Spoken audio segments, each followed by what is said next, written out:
Health from all that. Joining us to explain what those health impacts are is Dr. Jane Morgan, the Executive Director of Health at Piedmont Healthcare in Atlanta. Thanks for joining us. Okay.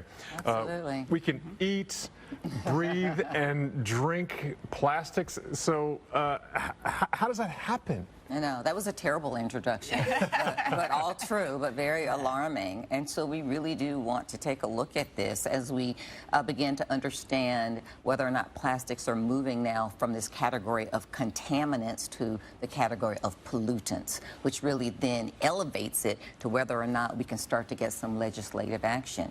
But you're right, it is in the air, it is in the food that we are eating, it is in our water supply, it is in how we take in water, the types of things that are in our home. And so we have become plasticized over time because of the convenience and the utility and the ease with which we use plastics. But the question is now, will we have to pay the price? Exactly. So how is it hurting our health? It is. How is it hurting our health? So I'm a cardiologist.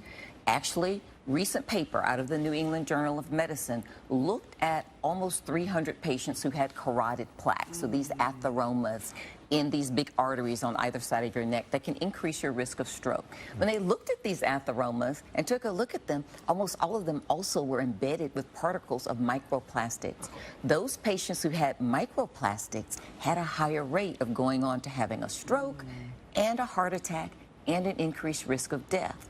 We also know that it increases autoimmune reactions in our body, and there is a link to an increase of cancer, especially colorectal cancer. And we want to be really especially mindful of that as we see that rising in younger and younger and younger demographics. Okay, you mentioned the heart problems, other problems. So really, who is most impacted by ingesting all these microplastics? So many different ways that we can approach that question. So I'm going to start with sort of the contemporary response. When we look at babies have a high risk because their bodies are still developing. The amount relative to their body size that they ingest may be much more of a greater volume than it is for humans. They're crawling on the floor where we've got lots of plastics in our carpeting, in the materials that we put on the floor to even protect the babies, their mats, things that they're putting in their mouths. They use their mouths to explore the environment. And even baby bottles, how we feed them, the nipples on the bottles, the plastics on the bottles, warming the baby bottle. The warm liquids can leach even more plastic, microwaving. And so babies are really at great risk. Wow.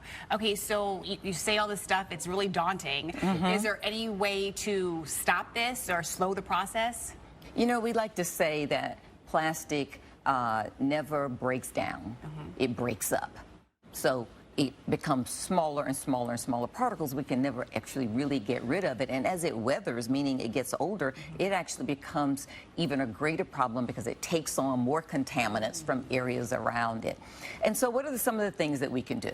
We can maybe think about using glass water bottles as opposed to plastic as we are drinking water. We can think about using filtered water instead of plastic bottles that come out. We can think very carefully about hot liquids as we're drinking coffee in cups that have plastic linings where you leach these linings. And what about things just as simple as our laundry? We wear so many clothes now that are made of synthetic fibers, almost 70% of our laundry. All those microplastics leave your washer and go out into the oceans and into the sewage system, and then that sludge is later used to fertilize crops, and then we grow the crops in this sludge of microplastics, and then we're eating the food, our organic food that is grown in the sludge of microplastics. The animals also are consuming the feed that is grown, so you can see how this just starts to be a much bigger problem. Wow. So bottom line, use less plastic and recycle more plastics. That is really the bottom line. Try, especially single-use plastics, you know, just bags and things like that.